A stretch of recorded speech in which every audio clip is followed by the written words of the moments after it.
Hello সবাইকে নমস্কার। তোমরা সকলে কেমন আছো? আজকে রবিবার, কিন্তু তাও সকালটা শুরু হয়েছে অনেকটা দেরিতে। কারণ কিছুদিন ধরেই জানো তো, ছেলে মেয়ে দুটোর একদম শরীরটা ভালো নেই। যশিতার একটুখানি শরীরটা ঠিক হলেও দুর্বলতা একদম কাটছে না। তাই আমার কাজ ছাড়া একদমই হতে চাইছে না, গায়ের সঙ্গে একদম লেপ্টে থাকছে। যে কাজই করছি না কেন সঙ্গে নিয়েই করতে হচ্ছে। আজকে আমাদের জলখাবারে বানাচ্ছি রুটি, আর গতকালকে রান্না করেছিলাম পনির, সেটাই বেঁচে গেছে। একদম হাতে গুনে জানো তো 3টি রুটি বানাচ্ছি, কারণ বেশি রুটি বানালে থেকে যাবে, পরে সেটা ফেলে দিতে হয়। এদিকে আমরা মা মেয়ে রুটি বানাচ্ছিলাম, আর ওই বাইরের যে শপটা রয়েছে আমাদের গেটের কাছে, সেখানে ওই মহিলা প্রতিদিনই আমাদের এখানে জল নিতে আসে।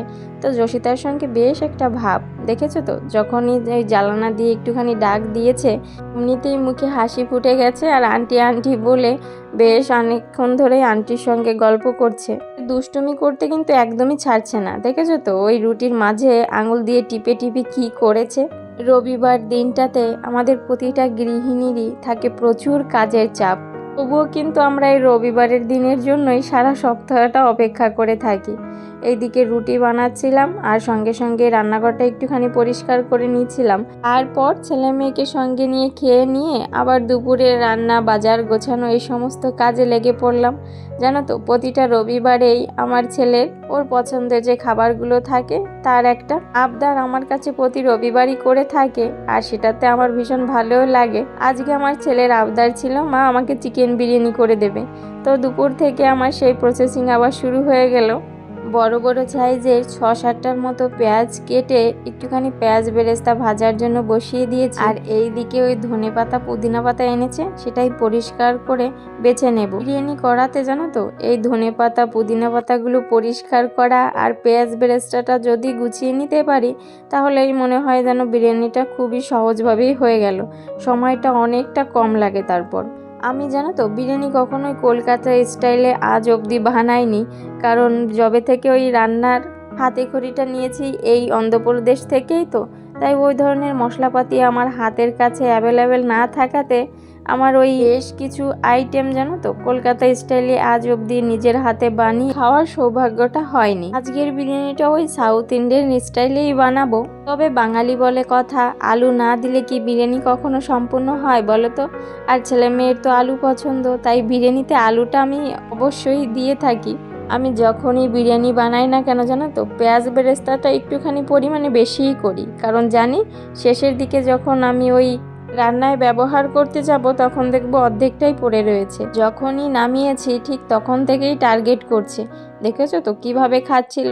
ওখানে একটুখানি বাটিতে দেওয়ার পরে সেটাতে ওর কিছুতেই মনটা ভরছিল না, একটু খাচ্ছে আবার নিজের হাতে আবার একটু একটু করে নিচ্ছে। আসলে এই সমস্ত মুহূর্ত দেখলেও না ভীষণ ভালো লাগে, আর নিজেরও অনেকটা ছোটোবেলার কথা মনে পড়ে যায়। ছোটোবেলা থেকেও আমারও জানো তো এই ধরনের পেঁয়াজ ভাজি টাজি ওই মায়ের যখন রান্না করতো না, পাশে বসে একটুখানি হাতে নিয়ে নিয়ে খেতাম, কি যে আনন্দ লাগতো। আর আমার ওই ছেলে মেয়ে দুটোও ঠিক সেরকম হয়েছে। বাটিতে একটুখানি পেঁয়াজ বেরেস্তা তুলে দিয়ে বললাম যা দাদার সঙ্গে শেয়ার করে খাবি। এবার দু ভাই বোনে ওটাই যে আনন্দ করে খাচ্ছে, এটাতেই মনে হচ্ছে আমার বিরিয়ানি রান্নাটা সার্থক হলো। আজকে এনেছিল একটা গোটা চিকেন, তারই মধ্যে আমি ওই পরিমাণ মতো লবণ, হলুদ আর পেঁয়াজ বেরেস্তা ভেজে রাখার তেলটা দিয়ে দিলাম 1 চামচ কাশ্মীরি লঙ্কার গুঁড়ো, ধনেপাতা পুদিনা পাতা কুচি, বড় বড় 1 চামচের মতো আদা রসুনের পেস্ট, আর পেঁয়াজ বেরেস্তা সঙ্গে টালা ধনে গুঁড়ো, জিরের গুঁড়ো 1 চামচের মতো করে, আর কিছুটা ছাই বিরিয়ানি মশলা, আর সামান্য পরিমাণ টক দই, সেটা দিয়েই ভালো করে মাখিয়ে নিয়েছি। আর অন্য পাশে আমি ভাতটা রান্না করার জন্য জল গরমটাও বসিয়ে দিয়েছি, আর এই দিকে ওই 2 চামচের মতো ঘি গরম করে দেখেছো তো কিছুটা তুলে রেখে তার মধ্যে একটুখানি হলুদ দিয়ে রেখেছি।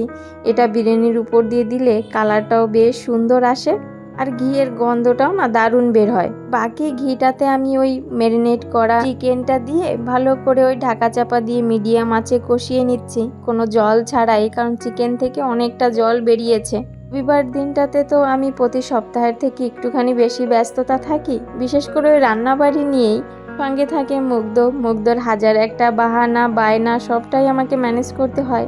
তাতে পুটুরানির একটুখানি অ্যাডজাস্ট করতে বলতে পারো অসুবিধাই হয়, কারণ সারা সপ্তাহে যে রুটিনটা সেটার থেকে একটুখানি ব্যতিক্রম রুটিন হয়ে পড়ে। অন্য দিন হলে রান্নাবাড়ির পার্ট এখন অনেকটা আগেই চুকে যেত, আর পুটুরানি এখন শুয়ে আরাম করে বেশ ফিট করতো, তো সেটা এখন করতে পারছে না। সেটার জন্য অনেকক্ষণ ধরে আমাকে বিরক্ত করছিল। যদিও দাদা ঘরে থাকাতে আমার থেকে খুশি পুটুরানি বেশি হয়, কারণ দাদার সঙ্গে সারাটা দিন খেলা করতে পারে। রান্নাটা এপাশে একটুখানি চাপিয়ে দিয়ে পুটুরানি অনেকক্ষণ ধরে বিরক্ত করছিল বেশ ফিট করার জন্য, সেটাই ওনাকে করাচ্ছিলাম। আর ওনার যে ওই যে পাতলা পাতলা কিছু চুল হয়েছে, সেগুলোতে দুপাশে দুটো হেয়ার ব্যান্ড দিলে হয় দাদা কখনো কখনো টান দিয়ে খুলে ফেলে, হয় নিজেই মাঝে মাঝে যখন বিরক্ত হয় খুলে ফেলে। তো ওই দুটো দিনে যে কতবার আমাকে বাঁধতে হয়, ওই ঝুঁটি দুটো বাঁধতে বাঁধতে মনে হয় আমার দিনের অর্ধেকটা সময় পার হয়ে যায়। পুটুরানিকে বসিয়ে দিয়ে এইদিকে যখনই আমি আবার রান্নায় ব্যস্ত হয়ে পড়লাম, তখনই দেখলে তো পুটুরানি কীভাবে কান্না করছিল। আর তখনই মুগ্ধ এসে ঠিক বোনের কান্নাটা থামিয়ে দিয়েছে। কারণ মুগ্ধ জানো তো ছোট্টবেলা থেকে বোনের কান্না একদম দেখতে পারে না। বোন কান্না করছে তো ও কান্না করে দেয়, আর না হয় হাজার একটা উপায় খোঁজে যে কীভাবে বোনের কান্নাটা থামাবো। দু ভাই বোন আবার খেলা করতে চলে গেল। এবার আমি বেশ খানিকটা ফ্রি মনেই রান্নাটা আবার শুরু করতে পারবো। এইদিকে তো মাংস কষানোটাও অনেকটা হয়ে গেছে, আর অন্য পাশে জলে ভালো করে জালও উঠে গেছে ভাতটা রান্না করার জন্য।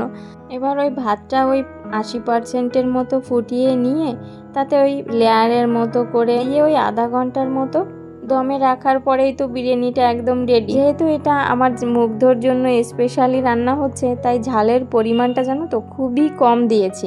তার জন্য যে একটুখানি কাঁচা লঙ্কাও ভেঙে দিলাম। বিরিয়ানিটা দমে বসিয়ে দিয়ে রান্নাঘরটা আমি পুরোপুরি পরিষ্কার করে নিচ্ছি। পাশে বিরিয়ানিটা হতে হতে আমি এইদিকে রান্নাঘরটা পুরোপুরি যদি পরিষ্কার করে নিই, তাহলে আর ওই বিকেলের দিকেও আমার খুব বেশি একটা কাজের চাপ থাকে না, আর দুপুরের কাজ মোটামুটি এখানেই সমাপ্ত হয়। রান্নাঘরটা পরিষ্কার করতে করতে তো বিরিয়ানিটাও হয়ে গেছে, আর বেশ খানিকটা সময়ও লেগে গেছে। ছেলের খিদে পেয়ে গেছে, বলছে মা আমাকে খেতে দিয়ে দাও। আসলে ও তো ওই 12টার দিকে সব সময় খায়, আর রবিবারের দিনে ওই বাজার গুছিয়ে একা হাতে সবটা সামলে উঠতে উঠতে না একটুখানি ওই 1-1:30টার মতো আমার ওই দুপুরের খাবার দিতে দিতে সময় হয়ে যায়। তাতে ওরকম আমাদের সকলেরই মোটামুটি একটুখানি বেশি খিদে পেয়ে যায়। ওই বিরিয়ানি তো দেখলেই প্রথমে ওই সাদা ভাত আর মাঝের ওই মশলার ভাত দিয়ে একটুখানি মিক্স করে দিলাম, যাতে আমার ছেলে ভালো করে খেতে পারে। আর এই যে থালাটা নিয়ে বসেছে, আমার দুপুরটা না ক্লান্তি কষ্ট হয়েছিল সবটা মুছে গেছে। এবার তৃপ্তি করে খেলেই আমার মনটা একটু শান্তি হবে। আর এইদিকে পুটুরানি না খেয়ে আমাদের ঘরের মা অন্নপূর্ণা হয়েছে, নিজের খাবার না খেয়ে সকলকে ওই ঠেসে ঠেসে সবার থালায় দেবে, আর সেটাতে যে কি খুশি। আর যখনই আমরা কেউ সেটা না নেব, উনি তখনই মুখটা এতটা গোমড়া করে কষ্ট পেয়ে থাকে। আর সেই কষ্টটা দেখেই দাদা বলছে বুনু আমাকে একটুখানি দাও। দাদার থালাটা বাড়িয়ে দিচ্ছিল। প্রতিটা রবিবারে জানো তো আমার ঘরের সব থেকে সুন্দর মুহূর্ত হচ্ছে এই সময়টা, যখন আমরা একসঙ্গে বসে সবাই এরকম ভাত খাই, বা আমরা দুজনে ভাত খেলে এই দুটো সবসময় এই ছোট দুষ্টুমিগুলো করে। কেউ একটু জল এনে দেয়, লবণ এনে দেয়, আবার একটুখানি ছোট ছোট হাতে ভাতটা বেড়ে দেয়। মানে এই আনন্দটা না আসলে ভাষায় প্রকাশ করে কখনো বলার মতো নয়। নিজে না খেয়ে প্রত্যেকের থালায় একটু একটু ভাত দিয়ে যে কি খুশি হচ্ছিল পুটুরানি। আজকের রবিবারের সব থেকে সুন্দর মুহূর্ত আমাদের ঘরের এই মুহূর্তটুকু। আজকের ভিডিওটা তবে এই সুন্দর মুহূর্তটুকু দিয়ে রাখছি।